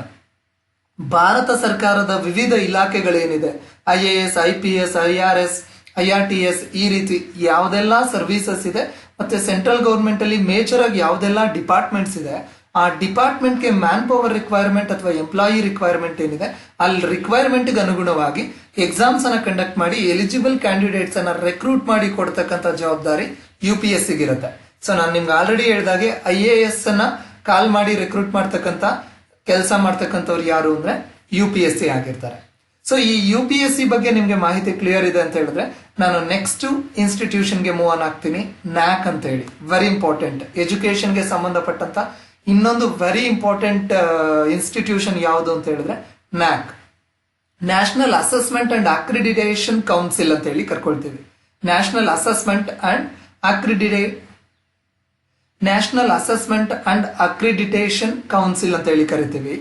So ಇದನ್ನ ಎಸ್ಟಾಬ್ಲಿಷ್ ಮಾಡಿದ್ ಯಾವಾಗ ಅಂತ ಹೇಳಿದ್ರೆ 1994 ಅಲ್ಲಿ NAC ಅನ್ನ ಎಸ್ಟಾಬ್ಲಿಷ್ ಮಾಡಿದ್ವಿ. Very important. ಈ NAC ಹೆಡ್ ಕ್ವಾರ್ಟರ್ ಎಲ್ಲಿದೆ ಅಂದ್ರೆ ನಮ್ಮ ಕರ್ನಾಟಕದಲ್ಲೇ ಇದೆ, ಬೆಂಗಳೂರಲ್ಲೇ ಇದೆ. ಬೆಂಗಳೂರು ಯೂನಿವರ್ಸಿಟಿ ಜ್ಞಾನ ಭಾರತಿ ಕ್ಯಾಂಪಸ್ ಅಲ್ಲಿ ನಾಗರಬಾವಿಯಿಂದ ಯೂನಿವರ್ಸಿಟಿಗೆ ಹೋಗೋ ವೇನಲ್ಲಿ ನಿಮ್ಗೆ ಈ NAC ಹೆಡ್ ಆಫೀಸ್ ಸಿಗುತ್ತೆ. ಈ NAC ಅನ್ನ ಎಸ್ಟಾಬ್ಲಿಷ್ ಮಾಡಿದಂತ ಉದ್ದೇಶ ಏನು ಅಂತ ಹೇಳಿದ್ರೆ address the issues of deterioration in the quality of education. It's very important. Educational quality ಅಥವಾ ಶೈಕ್ಷಣಿಕ ಗುಣಮಟ್ಟ ಏನಿದೆ ಅದನ್ನ ಕಡಿಮೆ ಆಗ್ತಕ್ಕಂಥದ್ದನ್ನ ತಪ್ಪಿಸ್ತಕ್ಕಂಥದ್ದು, ಶೈಕ್ಷಣಿಕ ಗುಣಮಟ್ಟ ಕಡಿಮೆ ಆಗ್ತಕ್ಕಂಥದ್ದನ್ನ ತಪ್ಪಿಸ್ತಕ್ಕಂಥದ್ದು NAC ನ ಉದ್ದೇಶ. ಸೊ ಹಾಗಾದ್ರೆ ಈ NAC ಶೈಕ್ಷಣಿಕ ಗುಣಮಟ್ಟ ಕಡಿಮೆ ಆಗೋದನ್ನ ಹೇಗೆ ತಪ್ಪಿಸುತ್ತೆ ಅಂತ ಹೇಳಿದ್ರೆ ನೀವು ಕೇಳಿರ್ಬಹುದು, ಅಥವಾ ನೀವು ಯಾವ್ದಾದ್ರು ಕಾಲೇಜ್ ಅಥವಾ ಯೂನಿವರ್ಸಿಟಿ ನೇಮ್ ಅನ್ನ ನೋಡಿದ್ರೆ ನಿಮ್ಗೆ ಗೊತ್ತಿರುತ್ತೆ. Accredited by the NAC with A grade, with B grade, B+, A+ ಅಂತ ಯೂನಿವರ್ಸಿಟಿ ಕಾಲೇಜ್ಗಳು ನೇಮ್ ಹಾಕೊಂಡಿರ್ತಾರೆ. ಅಂದ್ರೆ ಭಾರತದಲ್ಲಿ ಇರ್ತಕ್ಕಂಥ ಪ್ರತಿಯೊಂದು ಯೂನಿವರ್ಸಿಟಿ ಮತ್ತೆ ಕಾಲೇಜ್ಗಳಿಗೆ based on different criterias NAC ಅಂತಕ್ಕಂಥದ್ದು ಆ ಒಂದು ಇನ್ಸ್ಟಿಟ್ಯೂಷನ್ಗೆ ಗ್ರೇಡ್ಸ್ ಅನ್ನ ಕೊಡ್ತಾರೆ. D, C, C+, B, B+, A+, ಈ ರೀತಿ ಗ್ರೇಡ್ಸ್ ಇದೆ. ಸೊ ಆ ರೀತಿ ಪ್ರತಿ ಕಾಲೇಜಿಗೂ ಮತ್ತೆ ಪ್ರತಿ ಯೂನಿವರ್ಸಿಟಿ ಅಂಡ್ ಇನ್ಸ್ಟಿಟ್ಯೂಷನ್ಗೂ ಗ್ರೇಡ್ ಅನ್ನ ಕೊಡ್ತಕ್ಕಂಥ ಅಧಿಕಾರ ಈ NAC ಇನ್ಸ್ಟಿಟ್ಯೂಷನ್ಗೆ ಇರುತ್ತೆ. ಅಲ್ಲೇ ಹೇಳುತ್ತೆ ಅಸೆಸ್ಮೆಂಟ್ ಅಂಡ್ ಅಕ್ರಿಡೇಷನ್. ಒಂದು ಇನ್ಸ್ಟಿಟ್ಯೂಷನ್ ಅನ್ನ ಅಸೆಸ್ ಮಾಡ್ತಕ್ಕಂಥದ್ದು, ಅವ್ರನ್ನ ಅಕ್ರಿಡೇಟ್ ಮಾಡ್ತಕ್ಕಂಥದ್ದು ಈ NAC ನ ಉದ್ದೇಶ ಆಗಿರುತ್ತೆ. ಈ NAC ಅಲ್ಲಿ ಏನ್ ಗ್ರೇಡ್ ಸಿಗುತ್ತೆ ಅನ್ನೋದ್ರ ಮೇಲೆ ಯೂನಿವರ್ಸಿಟಿ ಗ್ರಾಂಟ್ ಕಮಿಷನ್ ಆ ಇನ್ಸ್ಟಿಟ್ಯೂಷನ್ಗೆ ಫಂಡ್ಸ್ ಅನ್ನ ಎಷ್ಟು ಕೊಡಬೇಕು ಅಂತ ಡಿಸೈಡ್ ಮಾಡಿ ಫಂಡ್ಸ್ ಅನ್ನ ರಿಲೀಸ್ ಮಾಡ್ತಾರೆ. ಸೊ ಹಾಗಾಗಿ ಭಾರತದಲ್ಲಿ ಎಜುಕೇಶನಲ್ ಇನ್ಸ್ಟಿಟ್ಯೂಷನ್ಗೆ ಈ ನ್ಯಾಕ್ ಗ್ರೇಡ್ ಏನಿರ್ತದೆ ಅದು ತುಂಬಾನೇ ಇಂಪಾರ್ಟೆಂಟ್ ರೋಲ್ ಅನ್ನ ಪ್ಲೇ ಮಾಡುತ್ತೆ. ಸೊ ಈ ನ್ಯಾಕ್ ಪ್ರೆಸೆಂಟ್ ಡೈರೆಕ್ಟರ್ ಯಾರು ಅಥವಾ ಚೇರ್ಮನ್ ಯಾರು ಅಂತ ನೋಡೋದಾದ್ರೆ ಎಸ್.ಸಿ. ಶರ್ಮಾ ಅಂತ ಹೇಳಿ. ಎಸ್.ಸಿ. ಶರ್ಮಾ ಅಂತಕ್ಕಂಥವ್ರು ಈ ನ್ಯಾಕ್ ನ ಪ್ರೆಸೆಂಟ್ ಡೈರೆಕ್ಟರ್ ಅಥವಾ ಚೇರ್ಮನ್ ಆಗಿರ್ತಾರೆ. ಈ ನ್ಯಾಕ್ ನ ಅಲ್ಟಿಮೇಟ್ ಆಬ್ಜೆಕ್ಟಿವ್ ಏನು ಅಂತ ಹೇಳಿದ್ರೆ ಅಕಾಡೆಮಿಕ್ ಕ್ವಾಲಿಟಿಯನ್ನ ಮೇಂಟೈನ್ ಮಾಡ್ತಕ್ಕಂಥದ್ದು ಮತ್ತೆ ಎಜುಕೇಶನಲ್ ಇನ್ಸ್ಟಿಟ್ಯೂಷನ್ಗೆ based on the academic quality grades ಅನ್ನ ಅಲಾಟ್ ಮಾಡ್ತಕ್ಕಂಥದ್ದು ಇದರ ಉದ್ದೇಶ ಆಗಿರುತ್ತೆ. ಇದು ನಿಮ್ಗೆ ಕ್ಲಿಯರ್ ಇದೆ ಅಂತ ಹೇಳಿದ್ರೆ ನಾವು ನೆಕ್ಸ್ಟ್ ಟೈಪ್ ಆಫ್ ಇನ್ಸ್ಟಿಟ್ಯೂಷನ್ಗೆ ಮೂವ್ ಆಗೋಣ. NRA ಅಂತ ಹೇಳಿ. It's very recent one. ಈಗ 1 weak before central government announce ಮಾಡಿದೆ ನ್ಯಾಷನಲ್ ರೆಕ್ರೂಟ್ಮೆಂಟ್ ಏಜೆನ್ಸಿ ಅಂತ ಹೇಳಿ. ಸೊ ರೆಕ್ರೂಟ್ಮೆಂಟ್ಗೆ ನೇಷನ್ ವೈಡ್ ಒಂದೇ ಎಕ್ಸಾಮ್ ಮಾಡಿ ಎಲ್ಲಾ ಡಿಪಾರ್ಟ್ಮೆಂಟ್ಗೂ ರೆಕ್ರೂಟ್ಮೆಂಟ್ ಅನ್ನ ಒಂದೇ ಅಂಬ್ರೆಲಾ ಅಂಡರ್ ಅಲ್ಲಿ ಮಾಡಬೇಕು ಅನ್ನೋ ಉದ್ದೇಶ ಇಟ್ಕೊಂಡು ಈ NRA ನ ಸ್ಟಾರ್ಟ್ ಮಾಡಿದ್ದಾರೆ. ಇದ್ರ ಬಗ್ಗೆನೂ ಕೂಡ ಕ್ವಶನ್ಸ್ ಕೇಳೋ ಚಾನ್ಸಸ್ ಇರುತ್ತೆ. ಸೊ ಹಾಗಾಗಿ ಈ ಒಂದು ಇನ್ಸ್ಟಿಟ್ಯೂಷನ್ ಬಗ್ಗೆನೂ ನಾವು ಇನ್ಫಾರ್ಮೇಶನ್ಸ್ ಅನ್ನ ತಿಳ್ಕೊಂಡಿರ್ಬೇಕಾಗತ್ತೆ. ಸೊ ಇಷ್ಟು ಮೇಜರ್ ಆಗಿ ಹೈಯರ್ ಎಜುಕೇಶನ್ಗೆ ಸಂಬಂಧಪಟ್ಟಂತೆ ಇರ್ತಕ್ಕಂಥ ಇನ್ಸ್ಟಿಟ್ಯೂಷನ್ಸ್ ಭಾರತದಲ್ಲಿ. ಸೊ ಈ ಏರಿಯಾದಲ್ಲಿ ಎಲ್ಲಿ ಬೇಕಾದ್ರೂ ನಮ್ಗೆ ಕ್ವಶನ್ಸ್ ಅನ್ನ ಕೇಳಬಹುದು. ಕಂಪಲ್ಸರಿ 1 or 2 ಕ್ವಶನ್ಸ್ ಇದ್ದೇ ಇರುತ್ತೆ ಈ ಏರಿಯಾದಲ್ಲಿ. ಸೊ ಹಾಗಾಗಿ ಈ ಒಂದು ಏರಿಯಾನ ಮ್ಯಾಕ್ಸಿಮಮ್ ಇಂಪಾರ್ಟೆನ್ಸ್ ಕೊಟ್ಟು ಕಾನ್ಸಂಟ್ರೇಟ್ ಮಾಡ್ಕೊಳ್ಳಿ. ಇದು ನಿಮ್ಗೆ ಕ್ಲಿಯರ್ ಇದೆ ಅಂತ ಹೇಳಿದ್ರೆ ನಾನು ನೆಕ್ಸ್ಟ್ ಟಾಪಿಕ್ಗೆ ಮೂವ್ ಆನ್ ಆಗ್ತೀನಿ. ಹೈಯರ್ ಎಜುಕೇಶನ್ ಸಿಸ್ಟಮ್ ಅನ್ನೋ ಚಾಪ್ಟರ್ ಅಲ್ಲಿ ಮೇಜರ್ ಯೂನಿವರ್ಸಿಟೀಸ್ ಅಂಡ್ ಕಾಲೇಜಸ್. ಭಾರತದಲ್ಲಿ ಮೇಜರ್ ಯೂನಿವರ್ಸಿಟೀಸ್ ಅಂಡ್ ಕಾಲೇಜಸ್ ಯಾವ್ದು ಅನ್ನೋದನ್ನ ನೋಡ್ಕೊಳ್ಬೇಕಾಗತ್ತೆ. ಈ ಏರಿಯಾದಲ್ಲೂ ಕೂಡ ಕಂಪಲ್ಸರಿ ಒಂದು ಕ್ವಶನ್ ಅನ್ನ ಕೇಳ್ತಾ ಬರ್ತಾ ಇದ್ದಾರೆ. ಸೊ ಯಾವ್ದ್ಯಾವ್ದು ಅಂತ ಹೇಳೋದಾದ್ರೆ ಭಾರತದಲ್ಲಿ ನಂಬರ್ ಆಫ್ ಯೂನಿವರ್ಸಿಟೀಸ್ ಎಷ್ಟಿದೆ ಅನ್ನೋದನ್ನ ಫಸ್ಟ್ ನೋಡ್ಬೇಕಾಗತ್ತೆ. ಸೊ ನಂಬರ್ ಆಫ್ ಯೂನಿವರ್ಸಿಟೀಸ್ ಎಷ್ಟಿದೆ ಅಂದ್ರೆ ಟೋಟಲ್ 950 ಯೂನಿವರ್ಸಿಟೀಸ್ ಇದೆ. ಟೋಟಲ್ 950 ಯೂನಿವರ್ಸಿಟೀಸ್ ಇದೆ. ಅದರಲ್ಲಿ 412 ಸ್ಟೇಟ್ ಯೂನಿವರ್ಸಿಟೀಸ್ ಅಂದ್ರೆ ರಾಜ್ಯ ವಿಶ್ವವಿದ್ಯಾಲಯಗಳಿದೆ. 53 ಸೆಂಟ್ರಲ್ ಯೂನಿವರ್ಸಿಟೀಸ್ ಅಂದ್ರೆ ಕೇಂದ್ರೀಯ ವಿಶ್ವವಿದ್ಯಾಲಯಗಳಿದೆ. ಅದಾದ್ಮೇಲೆ 124 ಡೀಮ್ಡ್ ಟು ಬಿ ಯೂನಿವರ್ಸಿಟೀಸ್ ಇದೆ. ಡೀಮ್ಡ್ ಟು ಬಿ ಯೂನಿವರ್ಸಿಟೀಸ್ 124 ಇದೆ. ಅದಾದ್ಮೇಲೆ ಪ್ರೈವೇಟ್ ಮ್ಯಾನೇಜ್ಮೆಂಟ್ ಅಂಡರ್ ಅಲ್ಲಿ ಇರ್ತಕ್ಕಂಥ ಪ್ರೈವೇಟ್ ಯೂನಿವರ್ಸಿಟೀಸ್ ಎಷ್ಟಿದೆ ಅಂದ್ರೆ 361 ಯೂನಿವರ್ಸಿಟೀಸ್ ಇದೆ. ಇದು ಈ ಒಂದು ನಂಬರ್ಗಳ ಬಗ್ಗೆ ನಮ್ಗೆ ಗಮನ ಇರಬೇಕು. ಸೊ ನಂಬರ್ ಆಫ್ ಯೂನಿವರ್ಸಿಟೀಸ್ ಎಷ್ಟು ಅಂದ್ರೆ ಟೋಟಲ್ 950. ಅದರಲ್ಲಿ ಸ್ಟೇಟ್ ಯೂನಿವರ್ಸಿಟಿ ಎಷ್ಟು, ಸೆಂಟ್ರಲ್ ಎಷ್ಟು, ಡೀಮ್ಡ್ ಟು ಬಿ ಯೂನಿವರ್ಸಿಟೀಸ್ ಎಷ್ಟು, ಪ್ರೈವೇಟ್ ಯೂನಿವರ್ಸಿಟೀಸ್ ಎಷ್ಟು ಅನ್ನೋದನ್ನ ನೋಡ್ಕೊಳ್ಬೇಕಾಗತ್ತೆ. ಈ ಒಂದು ನಂಬರ್ ಆಫ್ ಯೂನಿವರ್ಸಿಟೀಸ್ ಡೇಟಾ ನಾನು ಏನ್ ಕೊಡ್ತಾ ಇದ್ದೀನಿ ಇದು ಆಸ್ ಆನ್ 4/8/2020 ಅಂದ್ರೆ ಆಗಸ್ಟ್ 4th 2020 ಇದ್ದಂತ ಡೇಟಾ. ಈ ಒಂದು updated data university grant commission ಇಂದ ಬಂದಿರತಕ್ಕಂಥದ್ದು. ಸೊ ಈ ನಂಬರ್ ಆಫ್ ಯೂನಿವರ್ಸಿಟೀಸ್ ನೋಡ್ಕೊಳ್ಬೇಕಾಗತ್ತೆ. ಅದಾದ್ಮೇಲೆ ನಾವು ನೆಕ್ಸ್ಟ್ ಟಾಪಿಕ್ ನೋಡ್ಬೇಕಾಗತ್ತೆ. ಫಾರ್ ವೇರಿಯಸ್ ಪರ್ಸ್ಪೆಕ್ಟಿವ್ ಇಂದ ಭಾರತದಲ್ಲಿ ಯಾವ್ದೆಲ್ಲ ಬೆಸ್ಟ್ ಯೂನಿವರ್ಸಿಟಿ ಇದೆ ಅಂದ್ರೆ ಅಕಾಡೆಮಿಕ್ ಕ್ವಾಲಿಟಿನಲ್ಲಿ ಯಾವುದು ಬೆಸ್ಟ್ ಯೂನಿವರ್ಸಿಟಿ, ಕ್ಲೀನ್ಲಿನೆಸ್ ಅಲ್ಲಿ ಯಾವುದು ಬೆಸ್ಟ್ ಯೂನಿವರ್ಸಿಟಿ, ಅಥವಾ ರಿಸರ್ಚ್ ಅಲ್ಲಿ ಯಾವುದು ಬೆಸ್ಟ್ ಯೂನಿವರ್ಸಿಟಿ, ಈ ರೀತಿ ಡಿಫ್ರೆಂಟ್ ಏರಿಯಾದಲ್ಲಿ ಭಾರತದಲ್ಲಿ ಯಾವ್ದೆಲ್ಲ ಬೆಸ್ಟ್ ಯೂನಿವರ್ಸಿಟೀಸ್ ಇದೆ ಅಂತ ನೋಡ್ಕೊಳ್ಬೇಕಾಗತ್ತೆ. ಆ ಏರಿಯಾದಲ್ಲೂ ಕೂಡ ಕ್ವಶನ್ಸ್ ಕೇಳೋ ಚಾನ್ಸಸ್ ಇರುತ್ತೆ. ನೆಕ್ಸ್ಟ್ ಬಂದಾಗ very important first open university ಯಾವುದು ಅಂತ ಹೇಳ್ಬೋದು ನಿಮ್ಗೆ. ಫಸ್ಟ್ ಓಪನ್ ಯೂನಿವರ್ಸಿಟಿ ಯಾವುದು ಅಂತ ಹೇಳಿದ್ರೆ doctor Ambedkar university Hyderabad. Ambedkar university first open university. So ಇದಾದ್ಮೇಲೆ ನೆಕ್ಸ್ಟ್ ಫಸ್ಟ್ ಡಿಫೆನ್ಸ್ ಯೂನಿವರ್ಸಿಟಿ ಯಾವುದು ಅಂತ ಹೇಳಿ 1-2 ವರ್ಷ ಕ್ವಶನ್ಸ್ ಕೇಳಿದ್ದಾರೆ. So Indian national defence university ಅಂತಕ್ಕಂಥದ್ದು ಫಸ್ಟ್ ಡಿಫೆನ್ಸ್ ಯೂನಿವರ್ಸಿಟಿ. ಇದನ್ನ ಎಲ್ಲಿ ಎಸ್ಟಾಬ್ಲಿಷ್ ಮಾಡಿದೀವಿ ಅಂತ ಹೇಳಿದ್ರೆ ಗುರುಗ್ರಾಮ್ ಹರಿಯಾಣ ಸ್ಟೇಟ್ ಅಲ್ಲಿ. ಯಾವಾಗ ಎಸ್ಟಾಬ್ಲಿಷ್ ಆಯ್ತು ಅಂತ ಹೇಳಿದ್ರೆ 2010 ಅಲ್ಲಿ ಎಸ್ಟಾಬ್ಲಿಷ್ ಆಯ್ತು. ಒಂದಷ್ಟು ಲ್ಯಾಂಡ್ ಲಿಟಿಗೇಷನ್ ಇಂದ ಆಪರೇಷನ್ಗೆ ಬರ್ತಕ್ಕಂಥದ್ದು ಅಂದ್ರೆ ಈ ಯೂನಿವರ್ಸಿಟಿ ವರ್ಕ್ ಮಾಡ್ಲಿಕ್ಕೆ ಸ್ಟಾರ್ಟ್ ಮಾಡಿದ್ದು 2017 ಇಂದ 7 years ಟೈಮ್ ತಗೊಂಡಿತ್ತು. ಸೊ ಅದಾದ್ಮೇಲೆ ನೆಕ್ಸ್ಟ್ ಬರುತ್ತೆ ಮೆಟಾ ಯೂನಿವರ್ಸಿಟಿ ಅಂತ ಹೇಳಿ. It's very important recent phenomena ಇದು. ಮೆಟಾ ಯೂನಿವರ್ಸಿಟಿ ಅಂದ್ರೆ ಏನು ಅಂತ ತುಂಬಾ ಕಡೆ ಕೇಳಿದ್ದಾರೆ. ವರ್ಚುವಲ್ ಯೂನಿವರ್ಸಿಟಿ ಅಂದ್ರೆ ಏನು, ಮೆಟಾ ಯೂನಿವರ್ಸಿಟಿ ಅಂದ್ರೆ ಏನು ಅಂತ ಕೇಳಬಹುದು. ಈ ಮೆಟಾ ಯೂನಿವರ್ಸಿಟಿ ಅಂದ್ರೆ ಇದು ಒಂದು ಮೇಜರ್ ಪ್ರಿನ್ಸಿಪಲ್ ಮೇಲೆ ಕಾನ್ಸಂಟ್ರೇಟ್ ಮಾಡಿ ಸ್ಟಾರ್ಟ್ ಮಾಡಿರ್ತಕ್ಕಂಥ ಕಾನ್ಸೆಪ್ಟ್. ಅದೇನು ಅಂತ ಹೇಳಿದ್ರೆ whole is greater than the sum of parts ಅಂತ ಹೇಳಿ. ಅಂದ್ರೆ ಹೋಲ್ ಆಗಿ ಇರ್ತಕ್ಕಂಥದ್ದು ಪಾರ್ಟ್ ಇರ್ತದಲ್ಲ ಅದ್ರ ಟೋಟಲ್ ಗಿಂತ ಬೆಸ್ಟ್ ಅಂತ ಹೇಳಿ. ಅಂದ್ರೆ ಈಗ ನಾನು ಇಲ್ಲೊಂದು ಸಬ್ಜೆಕ್ಟ್ ಬೆಂಗಳೂರು ಯೂನಿವರ್ಸಿಟಿನಲ್ಲಿ ಒಂದು ಸಬ್ಜೆಕ್ಟ್ ಕಲ್ತ್ಕೊಂಡು ಮೈಸೂರು ಯೂನಿವರ್ಸಿಟಿನಲ್ಲಿ ನಾನು ಬೆಂಗಳೂರು ಯೂನಿವರ್ಸಿಟಿನಲ್ಲಿ ಯಾವುದೋ ಒಂದು ಟಾಪಿಕ್ಗೆ ಒಂದು ಕೋರ್ಸ್ ಮಾಡ್ಕೊಂಡು ಡೆಲ್ಲಿ ಯೂನಿವರ್ಸಿಟಿನಲ್ಲಿ ಯಾವುದೋ ಒಂದು ಟಾಪಿಕ್ಗೆ ಒಂದು ಕೋರ್ಸ್ ಮಾಡ್ಕೊಂಡು ಆ ರೀತಿ ಮಾಡೋದಕ್ಕಿಂತ ಎಲ್ಲದನ್ನು ಸೇರಿಸಿ ಒಂದೇನೋ ನೆಟ್ ಅಂಡರ್ ಅಲ್ಲಿ ಅಥವಾ ಒಂದೇ ಒಂದು ಅಂಬ್ರೆಲಾ ಅಂಡರ್ ಅಲ್ಲಿ ತರ್ತಕ್ಕಂಥದ್ದು. ಅಂದ್ರೆ ಈಗ ಒಂದು ಕೋರ್ಸ್ ಅನ್ನು ಆಫರ್ ಮಾಡುವಾಗ ಡೆಲ್ಲಿ ಯೂನಿವರ್ಸಿಟಿನಲ್ಲಿ ಯಾವುದೋ ಒಂದು ಸಬ್ಜೆಕ್ಟ್ ತುಂಬಾನೇ ಇಂಪಾರ್ಟೆಂಟ್ ಇದೆ ಅಂದ್ರೆ ಆ ಸಬ್ಜೆಕ್ಟ್ ಜೊತೆಗೆ ಬೆಂಗಳೂರು ಯೂನಿವರ್ಸಿಟಿನಲ್ಲಿ ಆಫರ್ ಮಾಡ್ತಕ್ಕಂಥ ಇನ್ನೊಂದು ಸಬ್ಜೆಕ್ಟ್ ಅನ್ನು ಓದ್ತಕ್ಕಂಥದ್ದು, ಅಥವಾ ಬೆಂಗಳೂರು ಯೂನಿವರ್ಸಿಟಿನಲ್ಲಿ ಆಫರ್ ಮಾಡ್ತಾ ಇರ್ತಕ್ಕಂಥ ಒಂದು ಸಬ್ಜೆಕ್ಟ್ ಜೊತೆಗೆ ಮೈಸೂರು ಯೂನಿವರ್ಸಿಟಿ ಇನ್ನೊಂದು ಸಬ್ಜೆಕ್ಟ್ ಅನ್ನು ಓದ್ತಕ್ಕಂಥದ್ದು. ಈ ರೀತಿ ಯೂನಿವರ್ಸಿಟಿಗಳು ಮ್ಯೂಚುಯಲ್ ಆಗಿ ಕೋರ್ಸಸ್ ಅನ್ನ ಆಫರ್ ಮಾಡಿ ಕಂಪ್ಲೀಟ್ ನಾಲೆಡ್ಜ್ ಅನ್ನ ಕೊಡ್ತಕ್ಕಂಥ ಒಂದು ಕಾನ್ಸೆಪ್ಟ್ ಅನ್ನ ಮೆಟಾ ಯೂನಿವರ್ಸಿಟಿ ಕಾನ್ಸೆಪ್ಟ್ ಅಂತ ಹೇಳಿ ಕರಿತೀವಿ. ಈ ಒಂದು ಏರಿಯಾದಲ್ಲೂ ಕ್ವಶನ್ಸ್ ಕೇಳ್ಬೋದು, ಹಾಗಾಗಿ ಈ ಒಂದು ಏರಿಯಾನು ಕೂಡ ಕಾನ್ಸಂಟ್ರೇಟ್ ಮಾಡಿ ನೋಡ್ಕೊಳ್ಬೇಕಾಗತ್ತೆ. ಸೊ ಈ ಒಂದು ಮೇಜರ್ ಯೂನಿವರ್ಸಿಟೀಸ್ ಅಂಡ್ ಕಾಲೇಜಸ್ ಅನ್ನೋ ಒಂದು ಟಾಪಿಕ್ ಅಂಡರ್ ಅಲ್ಲಿ ಇಷ್ಟೆಲ್ಲ ಕವರ್ ಮಾಡ್ಕೊಳ್ಬೇಕಾಗುತ್ತೆ. ಇದ್ರ ಜೊತೆಗೆ ವರ್ಚುವಲ್ ಯೂನಿವರ್ಸಿಟಿ, ಅದು ಬಿಟ್ಟು ಬೇರೆ ಇನ್ನೇನಾದ್ರೂ ಇಂಪಾರ್ಟೆಂಟ್ ಟಾಪಿಕ್ಸ್ ಇದ್ರೆ ನೀವು ಆ ಏರಿಯಾದಲ್ಲೂ ಕೂಡ ಕಾನ್ಸಂಟ್ರೇಟ್ ಮಾಡ್ಕೊಳ್ಬೇಕಾಗುತ್ತೆ. ಇದು ನಿಮ್ಗೆ ಕ್ಲಿಯರ್ ಇದೆ ಅಂತ ಭಾವಿಸ್ತಾ ನಾನು ನೆಕ್ಸ್ಟ್ ಟಾಪಿಕ್ಗೆ ಮೂವ್ ಆನ್ ಆಗ್ತೀನಿ. ಹೈಯರ್ ಎಜುಕೇಶನ್ ಸಿಸ್ಟಮ್ ಅಲ್ಲಿ, ಅದರಲ್ಲಿ evolution of education system in India. ಭಾರತದಲ್ಲಿ ಎಜುಕೇಶನ್ ಸಿಸ್ಟಮ್ ಬೆಳೆದು ಬಂದ ರೀತಿ ಏನಿದೆ ಅದ್ರ ಬಗ್ಗೆ ಕ್ವಶನ್ಸ್ ಕೇಳ್ಬೋದು. ಇದು once again very important topic. ಇಲ್ಲಿ ಮೇಜರ್ ಆಗಿ ನಮ್ಮ Indian education system Vedic education system ಇಂದ ಸ್ಟಾರ್ಟ್ ಆಗುತ್ತೆ. ನಮ್ಮ ವೇದ ಉಪನಿಷತ್ತುಗಳನ್ನ ಬೋಧಿಸೋ ಹಳೆಯ ಕಾಲದಿಂದ ಎಜುಕೇಶನ್ ಸಿಸ್ಟಮ್ ಬಗ್ಗೆ ನಾವು ಹಿಸ್ಟ್ರಿನಲ್ಲಿ ನೋಡ್ಬೋದಾಗತ್ತೆ. ಸೊ ಈ ಒಂದು ಎವಲ್ಯೂಷನ್ ಆಫ್ ಎಜುಕೇಶನ್ ಸಿಸ್ಟಮ್ ಅನ್ನು ನಾನು ಇಲ್ಲಿ ತುಂಬಾ ಡೆಪ್ತ್ ಆಗಿ ಡಿಸ್ಕಸ್ ಮಾಡ್ಲಿಕ್ಕೆ ಹೋಗೋದಿಲ್ಲ. ಯಾಕಂತ ಹೇಳಿದ್ರೆ ಈ evolution of Indian education system ಏನಿದೆ ಇದನ್ನೇ ನಾನು ಒಂದು ಸಪರೇಟ್ ವಿಡಿಯೋ ಮಾಡ್ಬೇಕಾಗತ್ತೆ, ಯಾಕಂದ್ರೆ ತುಂಬಾ ಡೆಪ್ತ್ ಆಗಿ ಹೋಗ್ಬೇಕಾಗತ್ತೆ. ಸೊ ಹಾಗಾಗಿ ನನ್ನ ಫ್ಯೂಚರ್ ವಿಡಿಯೋಸ್ ಅಲ್ಲಿ ನಾನು ಈ ಒಂದು ಎವಲ್ಯೂಷನ್ ಆಫ್ ಎಜುಕೇಶನ್ ಸಿಸ್ಟಮ್ ಅನ್ನೋದ್ರ ಬಗ್ಗೆ ಡೀಟೇಲ್ಡ್ ವಿಡಿಯೋನ ತಗೊಂಡ್ಬರ್ತೀನಿ. ಈಗ ಎವಲ್ಯೂಷನ್ ಆಫ್ ಎಜುಕೇಶನ್ ಸಿಸ್ಟಮ್ ಅನ್ನೋದ್ರಲ್ಲಿ ಮೇಜರ್ ಆಗಿ ನಾವು ಏನ್ ಕಾನ್ಸಂಟ್ರೇಟ್ ಮಾಡಬೇಕು ಅನ್ನೋದನ್ನ ಕ್ವಿಕ್ ಆಗಿ ಹೇಳಿ ಮುಗಿಸ್ತೇನೆ. ಸೊ ಈ ಫಸ್ಟ್ ನಮ್ಮ evolution of Indian education system ನೋಡೋದಾದ್ರೆ ವೇದಿಕ್ ಸಿಸ್ಟಮ್ ಆಫ್ ಎಜುಕೇಶನ್ ಏನಿತ್ತು ಅಲ್ಲಿಗೆ ಹೋಗುತ್ತೆ. ಸೊ ಅದಾದ್ಮೇಲೆ ನೆಕ್ಸ್ಟ್ ಬರುತ್ತೆ ಗುರುಕುಲ ಸಿಸ್ಟಮ್. ಗುರುಕುಲ ಸಿಸ್ಟಮ್ ಅಂತ ಹೇಳಿದ್ರೆ ಸ್ಟೂಡೆಂಟೇ ಗುರುವನ್ನ ಹುಡ್ಕೊಂಡು ಹೋಗಿ ಅವರ ದಿನನಿತ್ಯದ ಜೀವನಗಳಲ್ಲಿ ಅವ್ರು ಹೇಗೆ ವರ್ಕ್ ಮಾಡ್ತಾ ಇದ್ರು ಆ ವರ್ಕ್ಗಳ ಜೊತೆಗೇನೆ ಅವರಿಗೆ ಶಿಕ್ಷಣವನ್ನ ಕಲಿಸ್ಕೊಡ್ತಕ್ಕಂಥ ಒಂದು education system, most effective education system ಅಂತಾನೆ ಹೇಳ್ಬೋದು. ಅದು ಗುರುಕುಲ್ ಸಿಸ್ಟಮ್ ಇತ್ತು. ಸೊ ಅದಾದ್ಮೇಲೆ ನಾವು ಇವಾಗ ನಮ್ಮ ಪ್ರೆಸೆಂಟ್ ಎಜುಕೇಶನ್ ಸಿಸ್ಟಮ್ ಏನಿದೆ ಅದನ್ನ ನಾವು ಡೆವಲಪ್ ಮಾಡ್ಕೊಂಡಿದ್ದೀವಿ. ಪ್ರೆಸೆಂಟ್ ಎಜುಕೇಶನ್ ಸಿಸ್ಟಮ್ ಅಲ್ಲಿ ಒನ್ಸ್ ಅಗೇನ್ ನಾವು pre independence and post independence, before independence and after independence ಏನ್ ಡೆವಲಪ್ಮೆಂಟ್ಸ್ ಆಯ್ತು ಅನ್ನೋದನ್ನ ನೋಡ್ಬೇಕಾಗತ್ತೆ. ಈ ಎವಲ್ಯೂಷನ್ ಆಫ್ ಎಜುಕೇಶನ್ ಸಿಸ್ಟಮ್ ಅಲ್ಲೇ ನಾವು ಇನ್ನೊಂದು ವೆರಿ ಇಂಪಾರ್ಟೆಂಟ್ ಆಸ್ಪೆಕ್ಟ್ಸ್ ಅನ್ನ ಕವರ್ ಮಾಡ್ಬೇಕಾಗತ್ತೆ. ಅದು ಏನು ಅಂತ ಹೇಳಿದ್ರೆ ವೇರಿಯಸ್ ಎಜುಕೇಶನ್ ಕಮಿಷನ್ಸ್. ಎಜುಕೇಶನ್ ಅಲ್ಲಿ ಒಂದಷ್ಟು ಅಮೂಲಾಗ್ರವಾದ ಬದಲಾವಣೆಗಳನ್ನ ತರಬೇಕು ಅನ್ನೋ ಕಾರಣದಿಂದ ಸ್ವಾತಂತ್ರ್ಯ ಬರೋದಕ್ಕಿಂತ ಮೊದಲೇನೆ ಅಂದ್ರೆ ಬ್ರಿಟಿಷ್ ಸರ್ಕಾರ ಇದ್ದಾಗಿಂದಾನೂ ಕೂಡ ಒಂದಷ್ಟು ಎಜುಕೇಶನ್ ರಿಲೇಟೆಡ್ ಕಮಿಷನ್ಸ್ ಅಥವಾ ಕಮಿಟಿಯನ್ನ ಮಾಡ್ತಾ ಬಂದಿದ್ದೀವಿ.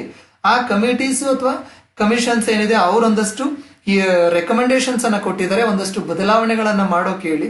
ಆ ಕಮಿಟಿ ಅಥವಾ ಕಮಿಷನ್ಸ್ ರೆಕಮೆಂಡೇಶನ್ಸ್ ಏನೇನು ಹೇಳಿದ್ರು ಅದನ್ನೆಲ್ಲ ಮಾಡ್ಕೊಂಡು ಇವತ್ತಿಗೆ ನಾವು ಇವತ್ತಿನ ನಮ್ಮ ಪ್ರೆಸೆಂಟ್ ಎಜುಕೇಶನ್ ಸಿಸ್ಟಮ್ ಏನಿದೆ ಅಲ್ಲಿಗೆ ಬಂದು ನಿಂತಿದ್ದೀವಿ. ಸೊ ಹಾಗಾಗಿ ನಮ್ಮ ಪ್ರೆಸೆಂಟ್ ಎಜುಕೇಶನ್ ಸಿಸ್ಟಮ್ ಅಲ್ಲಿ ಯಾವ್ದೆಲ್ಲ ಇಂಪಾರ್ಟೆಂಟ್ ಎಜುಕೇಶನ್ ರಿಲೇಟೆಡ್ ಕಮಿಷನ್ಸ್ ಬಂದ್ವು, ಅವರ ಮೇಜರ್ ರೆಕಮೆಂಡೇಶನ್ಸ್ ಯಾವುದು, ಅದರ ಪ್ರೆಸಿಡೆಂಟ್ ಆಗಿದ್ದವ್ರು ಯಾರು, ಅವರ ಮೇಜರ್ ಪರ್ಪಸ್ ಏನಾಗಿತ್ತು ಆ ಕಮಿಷನ್ದು, ಈ ರೀತಿಯಾದಂತ ಒಂದಷ್ಟು ಆಸ್ಪೆಕ್ಟ್ಸ್ ಅನ್ನ ಕವರ್ ಮಾಡ್ಕೊಳ್ಬೇಕಾಗತ್ತೆ. ಸೊ ನಾನು ಆಲ್ರೆಡಿ ಹೇಳಿದಾಗೆ ಈ ಎವಲ್ಯೂಷನ್ ಆಫ್ ಎಜುಕೇಶನ್ ಸಿಸ್ಟಮ್ ಅನ್ನೋದನ್ನ ನಾನು ಸಪರೇಟ್ ಆಗಿ ಒಂದು ವಿಡಿಯೋನಲ್ಲಿ ಡಿಸ್ಕಸ್ ಮಾಡೋದ್ರಿಂದ ಅಲ್ಲಿ ನಾನು ಈ ಎಜುಕೇಶನ್ ರಿಲೇಟೆಡ್ ಕಮಿಷನ್ಸ್ ಬಗ್ಗೆನೂ ಕೂಡ ಡಿಸ್ಕಸ್ ಮಾಡ್ತೀನಿ. ಇದು ನಿಮ್ಗೆ ಕ್ಲಿಯರ್ ಇದೆ. ಈ evolution of Indian education system ಅನ್ನೋದ್ರಲ್ಲಿ ಏನ್ ಓದ್ಬೇಕು ಅನ್ನೋದು ಅಂತ ಆದ್ರೆ ನಾನು ನೆಕ್ಸ್ಟ್ ಒಂದು ಟಾಪಿಕ್ಗೆ ಮೂವ್ ಆನ್ ಆಗ್ತೀನಿ. ಆ ಟಾಪಿಕ್ ಯಾವುದು ಅಂತ ಹೇಳಿದ್ರೆ NEP 2020, new education policy 2020. So ನಾನು ನಿಮ್ಗೆ ಈಗ ನನ್ನ ಹಿಂದಿನ ಒಂದು ಟಾಪಿಕ್ ಅಲ್ಲಿ ಹೇಳಿದೆ. ಸೊ ಇಂಡಿಯನ್ ಎಜುಕೇಶನ್ ಸಿಸ್ಟಮ್ ಅಲ್ಲಿ ವೇರಿಯಸ್ ಎಜುಕೇಶನ್ ರಿಲೇಟೆಡ್ ಕಮಿಷನ್ಸ್ ಇದೆ, ಅದ್ರ ಬಗ್ಗೆ ತಿಳ್ಕೊಳ್ಬೇಕು ಅಂತ ಹೇಳಿ.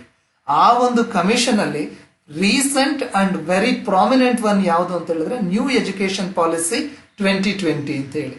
ಈ ನ್ಯೂ ಎಜುಕೇಶನ್ ಪಾಲಿಸಿ ರೀಸೆಂಟ್ ಆಗಿ ಬಂದಿರತಕ್ಕಂತ ಆಸ್ಪೆಕ್ಟ್ ಆಗಿರೋದ್ರಿಂದ ಮತ್ತೆ ಎಜುಕೇಶನ್ ಅಲ್ಲಿ ಒಂದಷ್ಟು ಸ್ಟ್ರಕ್ಚರಲ್ ಅಂಡ್ ಫಂಡಮೆಂಟಲ್ ಚೇಂಜಸ್ ಅನ್ನ ಮಾಡ್ಲಿಕ್ಕೆ ಹೊರಟಿರುವಂತ ಮೇಜರ್ ಪಾಲಿಸಿ ಇದು. ಸೊ ಹಾಗಾಗಿ ಈ ಏರಿಯಾದಲ್ಲಿ ಈ ಕಮಿಂಗ್ NET ಅಥವಾ KCET ಅಲ್ಲಿ ಒಂದು ಕಂಪಲ್ಸರಿ ಕ್ವಶನ್ ಇರೋ ಚಾನ್ಸಸ್ ಇರುತ್ತೆ. ಸೊ ಹಾಗಾಗಿ ಈ NEP 2020 ಏನಿದೆ ಇದು ಯಾವ್ದ್ರ ಬಗ್ಗೆ ಕಾನ್ಸಂಟ್ರೇಟ್ ಮಾಡುತ್ತೆ ಅನ್ನೋದನ್ನ ನೋಡ್ಕೊಳ್ಬೇಕಾಗತ್ತೆ. ಈ ನ್ಯಾಷನಲ್ ಎಜುಕೇಶನ್ ಪಾಲಿಸಿ 2020 ಏನಿದೆ ಇದು ಮೇಜರ್ ಆಗಿ ನಮ್ಮ ಎಜುಕೇಶನ್ ಸಿಸ್ಟಮ್ ಅಲ್ಲಿ ಸ್ಟ್ರಕ್ಚರಲ್ ಚೇಂಜಸ್ ಅನ್ನ ತರ್ತಾ ಇದೆ. ಅಂದ್ರೆ ಮೂಲಭೂತ ಬದಲಾವಣೆಗಳನ್ನ ಮಾಡಿಸ್ತಾ ಇದೆ.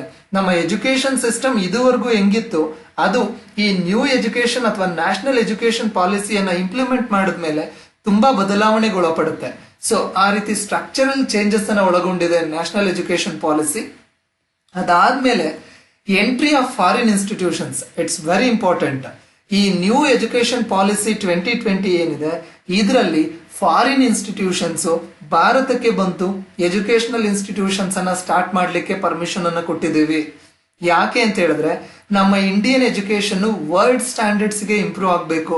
ವರ್ಲ್ಡ್ ಅಲ್ಲಿ ಸಿಗ್ತಾ ಇರ್ತಕ್ಕಂಥ ಎಲ್ಲಾ ಕ್ವಾಲಿಟಿ ಎಜುಕೇಶನ್ ನಮ್ಮ ಇಂಡಿಯಾದಲ್ಲಿ ಸಿಗ್ಬೇಕು ಅನ್ನೋ ಕಾರಣಕ್ಕೆ ಫಾರಿನ್ ರೆಪ್ಯೂಟೆಡ್ ಎಜುಕೇಶನಲ್ ಇನ್ಸ್ಟಿಟ್ಯೂಷನ್ಸ್ ಇಂಡಿಯಾದಲ್ಲಿ ಬಂದು ಎಜುಕೇಶನಲ್ ಇನ್ಸ್ಟಿಟ್ಯೂಷನ್ಸ್ ಅನ್ನ ಓಪನ್ ಮಾಡ್ಲಿಕ್ಕೆ ಫಸ್ಟ್ ಟೈಮ್ ಪರ್ಮಿಷನ್ ಕೊಟ್ಟಿದ್ದೀವಿ ನಮ್ಮ ನ್ಯಾಷನಲ್ ಎಜುಕೇಶನ್ ಪಾಲಿಸಿ 2020 ನಲ್ಲಿ. ಇದನ್ನ ಗಮನದಲ್ಲಿ ಇಟ್ಕೋಬೇಕು. ಅದಾದ್ಮೇಲೆ ಮಲ್ಟಿ ಡಿಸಿಪ್ಲಿನರಿ ಅಪ್ರೋಚ್. ಈಗ ಏನಾಗಿದೆ ನಮ್ಮ ಪ್ರೆಸೆಂಟ್ ಎಜುಕೇಶನ್ ಸಿಸ್ಟಮ್ ಅಲ್ಲಿ ಆರ್ಟ್ಸ್, ಸೈನ್ಸ್, ಕಾಮರ್ಸ್ ಅಂತ ಹೇಳಿ ಒಂದು ಸ್ಟ್ಯಾಂಡರ್ಡ್ ಸೆಗ್ರಿಗೇಷನ್ ಮಾಡ್ಬಿಟ್ಟಿದ್ದೀವಿ, ಒಂದು clear cut separation ಮಾಡ್ಬಿಟ್ಟಿದ್ದೀವಿ.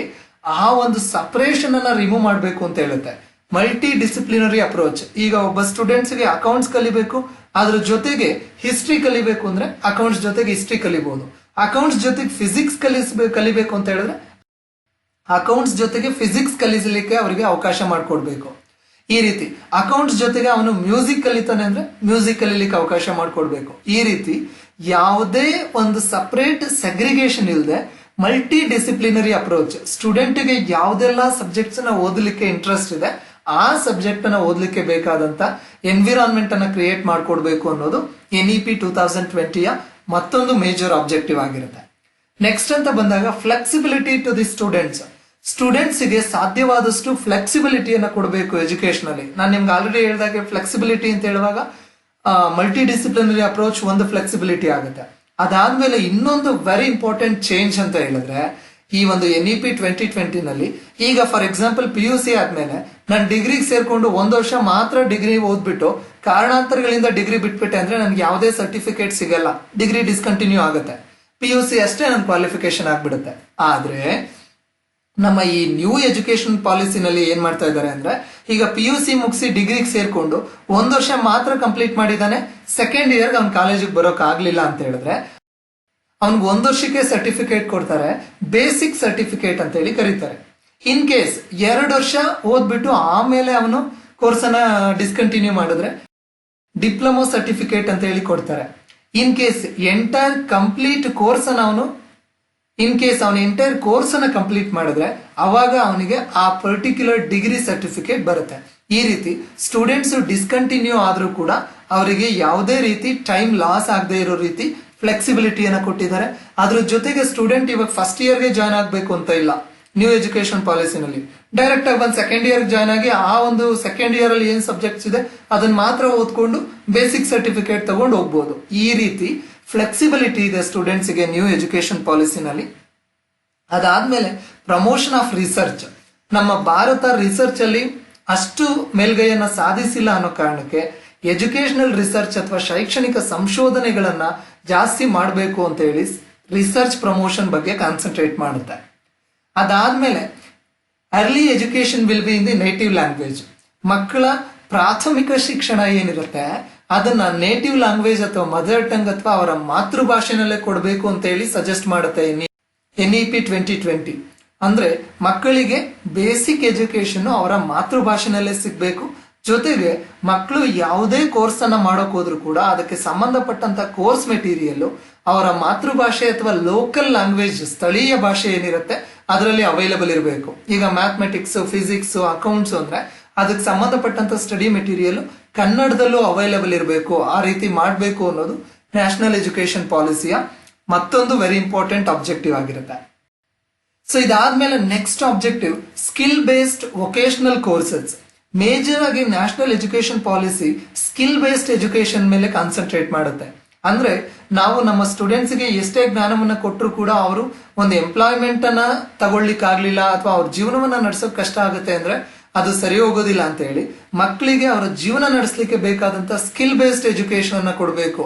8th standard ಇಂದಾನೆ ಸ್ಕಿಲ್ ಬೇಸ್ಡ್ ಎಜುಕೇಶನ್ ಅಂದ್ರೆ ಅವರಿಗೆ ಫಾರ್ಮಿಂಗ್ ಅಲ್ಲಿ ಇಂಟ್ರೆಸ್ಟ್ ಇದೆ ಅಂದ್ರೆ farming related education, poultry farm ಅಲ್ಲಿ ಇಂಟ್ರೆಸ್ಟ್ ಇದೆ ಅಂದ್ರೆ ಎಜುಕೇಶನ್ ಜೊತೆಗೆ ಆ ಪೌಲ್ಟ್ರಿ ಫಾರ್ಮಿಂಗ್ ಗೆ ಸಂಬಂಧಪಟ್ಟಂತದ್ದು.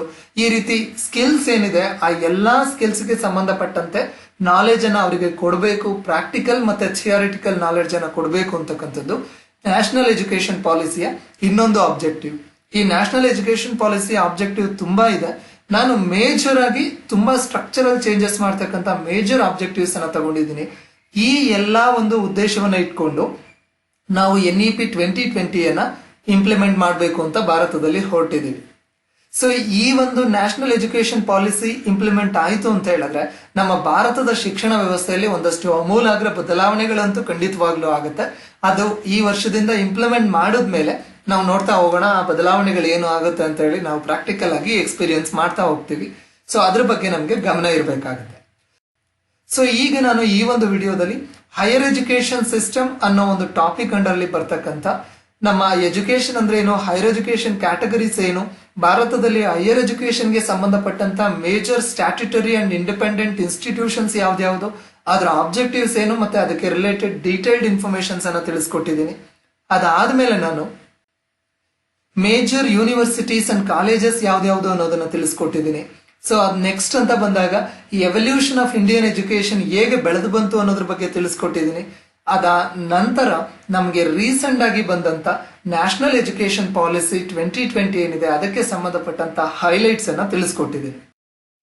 ನಾನು ಈ ಒಂದು ಎಲ್ಲ ಆಸ್ಪೆಕ್ಟ್ಸ್ ಏನ್ ಎಕ್ಸ್ಪ್ಲೈನ್ ಮಾಡಿದೆ ಈ ಆಸ್ಪೆಕ್ಟ್ಸ್ ಮೇಲೆ ಡೆಪ್ತ್ ಆಗಿ ಕಾನ್ಸಂಟ್ರೇಟ್ ಮಾಡಿ ಪ್ರಿಪೇರ್ ಆಗಿ, ಸೊ ದಟ್ ಈ ಒಂದು ಹೈಯರ್ ಎಜುಕೇಶನ್ ಸಿಸ್ಟಮ್ ಅನ್ನೋ ಟಾಪಿಕ್ ಅಲ್ಲಿ ಕೇಳ್ತಕ್ಕಂಥ ಎಲ್ಲಾ ಕ್ವಶನ್ಸ್ ಅನ್ನು ನೀವು ಆನ್ಸರ್ ಮಾಡಬಹುದಾಗುತ್ತೆ. ಇದೆಲ್ಲ ನಿಮ್ಗೆ ಕ್ಲಿಯರ್ ಇದೆ ಅಂತ ಭಾವಿಸ್ತೀನಿ. ನಿಮ್ ಕ್ಲಿಯರ್ ಇದೆ ಅಂತ ಹೇಳಿದ್ರೆ ಈ ವಿಡಿಯೋದಲ್ಲಿ ಹೈಯರ್ ಎಜುಕೇಶನ್ ಸಿಸ್ಟಮ್ ಬಗ್ಗೆ ಮಾಹಿತಿಯನ್ನು ತಿಳಿಸ್ಕೊಟ್ಟಿದ್ದೀನಿ. ನನ್ನ ನೆಕ್ಸ್ಟ್ ವಿಡಿಯೋದಲ್ಲಿ ಒನ್ಸ್ ಅಗೈನ್ ಮತ್ತೊಂದು ವೆರಿ ಇಂಪಾರ್ಟೆಂಟ್ ಟಾಪಿಕ್ ಅನ್ನ ತಗೊಂಡು ಆ ಟಾಪಿಕ್ ಅಲ್ಲಿ ನೀವು ಯಾವ್ದೆಲ್ಲ ಆಸ್ಪೆಕ್ಟ್ಸ್ ಅನ್ನ ಡೀಟೇಲ್ಡ್ ಆಗಿ ಸ್ಟಡಿ ಮಾಡಬೇಕು ಅಂತ ಹೇಳಿ ನಿಮ್ಗೆ ತಿಳಿಸ್ಕೊಡ್ತೀನಿ.